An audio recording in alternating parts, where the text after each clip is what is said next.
ማንቸስተር ዩናይትድ ነው። ይሄ ኦልድ ትራፎርድ ነው። ፋታ ነው ማልሰጠህ። ፋታ ነው ማልሰጠህ።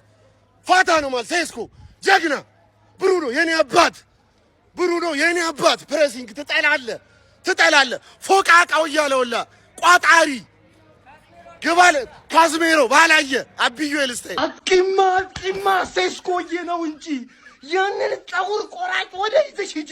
አያ እሪንትን አያ አባቴ ነው ማንቺ ያሳያል። አንድ የተሰራውን ፌክ ነው ፉላም የተሰራው ያሳያል፣ ይነሳል። ይሄ ነው ማንቺ አባቴ። ማንቺ ላይ ቋጣሩ አይሰራም። ይሄ ነው አባቴ። የካሪክ ማን ዩናይትድ ጫና መቋቋም ይችላል ወይ ለሚለው ጥያቄ አይችልም። እንዳየነው ከሆነ ማለት አይችልም፣ ግን ምላሽ መስጠት ይችላል። 3-2 ማንን ለማበሳጨት ነው? 3-2 አሁን የምታሸንፉት ንቀት ነው። ሁለት ጎል እንዲገባባችሁ የምትፈቅዱት አባ ሳክሶም አገባ። አባ ጎሉን ሳይሆን ያገባው ጭራሽ ኮሜዲያን ሴስኮ ስለሆነ ነው። ከአብዩኤል ጋር ዝምድና አላቸው። ማየት አያስፈልግም። ዝም ብሎ ብቻ በልቡ የመሰለው ቦታ መምታት ነው። በእንግሊዘኛው ራሱ ኢንተርናሽናል ላበሽቃችሁ ተዘጋጅ ነበር። አቻ በተጡ ኖሮ የማይም ቪዲዮ ኧረ ጀለስ ባለቀ ሰዓት 2 ጎል ፉላሞች ቦትል ማድረግ እንደዚህ ነው። አያችሁ ቦትል ማድረግ እንደዚህ ነው። መርተ ካሪክ ታይም ነው ይሄ። ፈርጊ ታይም ምናምን እንዳትል። ፈርጊ እኮ የተመራ የነበረውን ጌም ገልብጦ ነው የሚያሸንፈው። 2-0 እየመራ 2 አቻ መደረጉ ራሱ ሊያቃጥል ይገባል። የካሪክ ዩናይትድ ጫና መቋቋም ይችላል ወይ ለሚለው ጥያቄ መልሱ አይችልም ነው። ግን አሞሪም ማድረግ ማይችለውን ምን ማድረግ ይችላል? ምላሽ መስጠት ይችላል። ማንቺ ተሸንጫ ጸጉሩን በቃ ሊቆረጥ ነው ያልኩ። እናቴን አይቆረጥም። እኔ በፈለጋችሁ አስይዛል አይቆረጥም። በፍጹም ነው አይቆረጠው ማለት ይሄ ሲጀመር ማለት እኮ ኒው ማናጀር ባውንስ እኮ ኦሊ ሲመጣ 17 ጌም አልተሸነፈም ነበር። ኦሊ ሲመጣ ታክቲክ ምናምን ስላለው ግን አለ ገባ ወኔ ያለ ሞራል አለ። የድሮ ዩናይትድ ተጫዋችና እነዚህ ነገሮች ሚድልስቦሮ ያባረረው አሰልጣኝ ነው። ገባር ያን ያህል አባቱ ጎበዝ እሳት የላሰ ጉዲ በላገር ልጅ ዮባስ የተባለለት ሁሉ ቀብራራው በየሄደበት ስንቱ የሚጠራው ጎበዝ ታታሪ ልበ ደንዳናው። ይሄ ማንቸስተር ዩናይትድ በጣም አስፈሪ ነው። ይሄንን ነገር ስል በጣም እየደበረኝ እየመረረኝ ነው። ነገር ግን እውነታን መካር ስለማልችል ነው ይሄንን ነገር ምለው። በጣም የሚገርም ቡድን ይሄ ቡድን ዊኒንግ ሜንታሊቲያቸው ከየት እንዳመጡት ባላቅም፣ ትርፌ ከየት እንዳመጣችሁ ባላቅም፣ ብቻ ግን ዊኒንግ ሜንታሊቲያችሁን አግኝታችሁታል። ያ ማንቸስተር ዩናይትድ የሚባለውን የድሮ ግሬሳችሁን አለ አይደለ? ክብራችሁን፣ ስማችሁን ነገር የሆነ ነገር ብቻ አግኝታችኋል እንጂ በጤናችሁ አይደለም ይሄማ።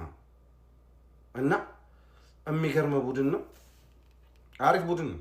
ያስፈራል። በ90 ደቂቃ እያገባ በተከታታይ አርሰናል እና ሲቲን አሸንፎ አሁን ደግሞ ፉልሃምን ላስት ሚኒት አግብቶ አሸነፉ። የሆነ ነገር ብቻ ማይክል ካሪክ ሲመጣ አላር የማንቸስተር ዩናይትድን ባህል ስለሚያውቀው ነገር ይሁን ተጫዋቾቹ ምናምን ብቻ የሆነ ነገር ብቻ የቀመራችሁት ነገር አለ። እየሰራ ነው ያለው። አልወደድኩትም። አትዋስዋሹ። አልወደድኩትም። ታውቃላችሁ እንደምጠላችሁ የሊቨርፑል ደጋፊን ጠላችኋለሁ። የእግር ኳስ ጥላቻ። ነገር ግን ይሄ የመጣችሁበት ያላችሁትን መንገድ አልወደድኩትም።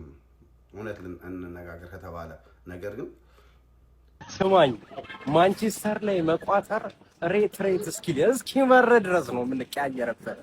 እያየኸው ነው እንዳጠኛ ይደካስከነ ይሁን ማይክል ካሪክ እንደዚህ አይቻልም።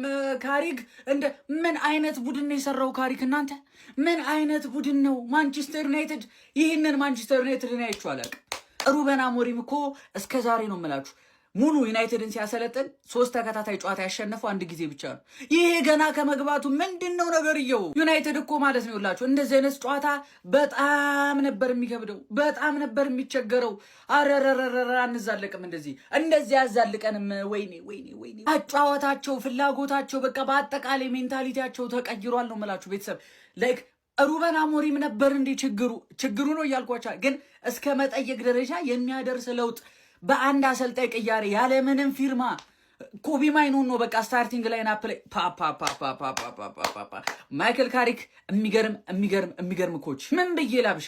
ዝለላቸው ዛሬ ዳኛንም ነው ያሸነፍነው። ዳኛንም ሴስኮ ትችላለህ የወንዳውን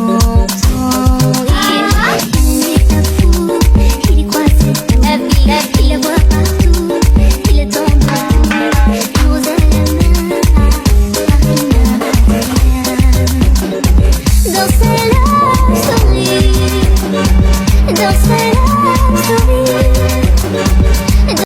ነው 3-2 ቁስል መቀስቀስ ነው እያላችሁ የምትመጡት? ስለምን ቁስል ነው የምታወሩት እናንተ? አትረሱም እንዴ? እንዴ ፋራ ናችሁ እንዴ እናንተ? በቃ ይተዋል እኮ ትውት ይደረጋል አይደል እንዴ? ትላንትም 3-2 ቼልሲ ሲያንቅ ወንድም ጥላ ሊያስታውስ ነው። እዚህም 3-2 ምንም ደስ አትሉ። የምሬን ነው። ደስ አይልም። ምንድነው ለከት ይኑረው የሆነ ቀልዳችሁ ምናምን።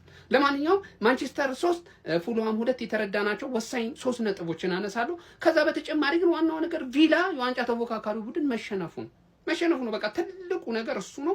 ደስ ብሎኛል። በቃ በትርፌ ብቃጠልም ማለት ነው በማሸነፏ፣ በቪላ ግን ደስ ብሎኛል። የምሬን ነው ማለት ከባለፈው ያልተናነሰ መቃጠል ነው የተቃጠልኩት ዛሬ ዩናይትድ በማሸነፉ። ለመሰለ ቋጥሬ ነበር። በቃ እኔ ጨጓራቸውን ልልጣቸው ጀማ አጠገብ ያስቀምጬ ተዘጋጅቼ ነበር። አልሆነም። ለማንኛውም የተረዳን የመጀመሪያው ነገር ዩናይትድ ተሻሽሏል። በተለይ ደግሞ በሳይኮሎጂው ረገድ ፐርፌክት እየሆነ እየመጣ ነው። ማንዬ ይሄ አዲሱ አሰልጣኝ ካሪክ ሚሉት መጥቶ የሆነ መንፈሱን የዘራባቸው ዝርትን ያደረገባቸውና ነቀቷሉ ተጫዋቾቹ በሙሉ።